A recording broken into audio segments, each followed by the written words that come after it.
Di sini kami akan melakukan prokes tentang TB paru. Assalamualaikum warahmatullahi wabarakatuh. Waalaikumsalam warahmatullahi wabarakatuh. Perkenalkan, nama saya Iqbal Sanjaya. Saya Melani Mustika, saya Leni Marlina. Kami mahasiswa dari Akbar Dharma Wacana Metro. Di sini kami akan melakukan prokes tentang penyakit TB paru. Mungkin membutuhkan waktu sekitar 10-15 menit. Mohon kerjasamanya Pak, Bu.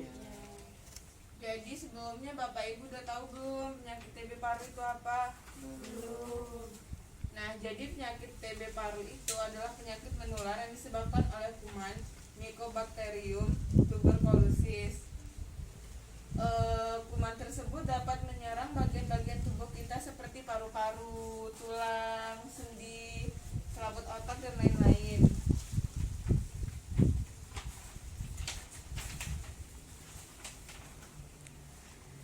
Dan yang menyebabkan TB paru itu kuman TB paru Mycobacterium tuberculosis yang biasanya masuk ke dalam tubuh melalui udara dan ditularkan melalui batuk bersin. Tanda dan gejalanya itu seperti batuk berdahak atau tidak yang terjadi selama 2 minggu atau lebih. Kedua, pernah mengeluarkan dahak bercampur darah. Ketiga, keluar keringat banyak pada malam hari tanpa kegiatan atau aktivitas. 4. Rasa nyeri pada dada dan sesak nafas. 5. Nafsu makan berkurang. 6. Demam pada malam hari kurang lebih 1 bulan. Dan berat badan menurun. Penjelasan yang teman saya sampaikan, apakah ada yang kurang paham atau belum paham, bisa ditanyakan Bapak atau Ibu. Saya ingin bertanya, bagaimana ya cara pencegahan TB paru? Baik Ibu, di sini saya akan menjelaskan bagaimana pencegahan TB paru, yaitu dengan menelan obat secara teratur sampai tuntas sesuai jadwal dan aturan yang diberikan dokter. Tidak membuang dahak di sembarang tempat, tetapi dibuang pada tempat khusus dan tertutup. Misalnya dengan menggunakan wadah kaleng tertutup yang sudah diberi air, sabun. Buanglah dahak ke lubang WC atau timbun ke dalam tanah di tempat yang jauh dari keramaian. Dan selalu menutup mulut dengan tisu atau sapu tangan jika batuk, bersin, atau tertawa. Dan simpan tisu atau sapu tangan dengan tempat tertutup dan lubang di tempat sampah. Beraktivitaslah seperti biasa, seperti sekolah, bermain, dan bekerja. Selama pasien TB menelan obat dengan benar, maka risiko menularkan akan hilang. Dan selanjutnya menjemur alat tidur. Jelas Bu? Sudah. Ada lagi yang ingin ditanyakan? Saya, bagaimana sih pengobatan pada pasien TB paru?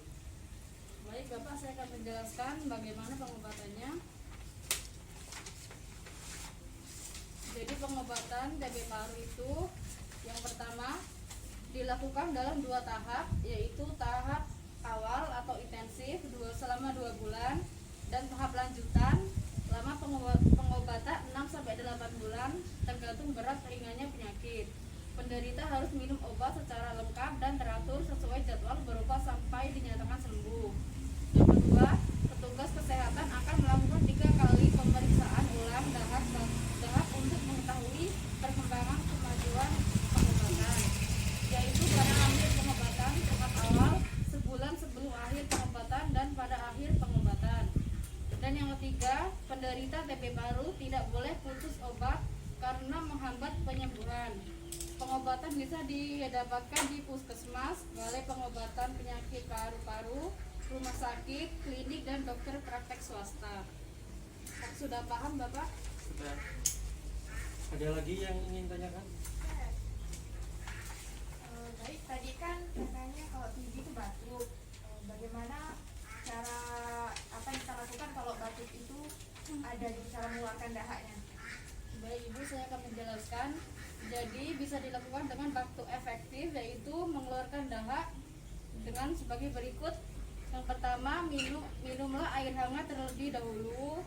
Yang kedua, tarik napas secara dalam dan tahan napas sebentar. Dan ketiga, batuk 2 kali. Batuk pertama untuk mengeserkan dahak, batuk kedua untuk mendorong dahak. Dan keempat, lakukan tarik napas secara mengendus untuk mencegah dahak kembali ke jalan napas dalam. Kelima, istirahat, hindari batuk lama untuk mencegah kelelahan dan sesak napas. Setelah 5 menit, lakukan batuk huf dengan langkah berikut. Yang pertama, tarik napas dalam 4-5 kali. Pada tarikan napas dalam yang terakhir, napas tahan selama 1-2 detik. Dan angkat bahu dan dada dilonggarkan serta batukkan dengan kuat dan spontan dengan bunyi huf guna membantu mempertahankan jalan napas terbuka ketika mengeluarkan dahak. Apakah sudah paham Ibu? Ada yang ingin tanyakan lagi Bu, Pak? Cukup. Jika tidak ada yang ditanyakan, maka kami akan bertanya. Bapak Ibu, di sini saya akan bertanya apa tanda dan gejala TB paru?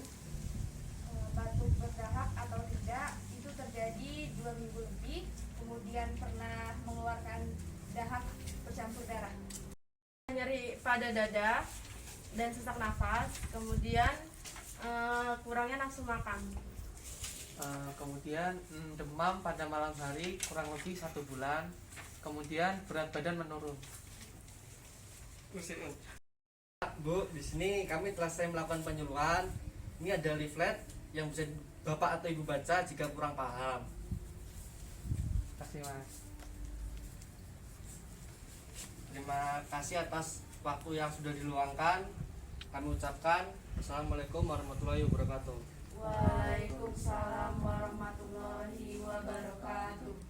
Video yang bisa kami buat kurang lebihnya kami mohon maaf. Kami ucapkan wassalamualaikum warahmatullahi wabarakatuh.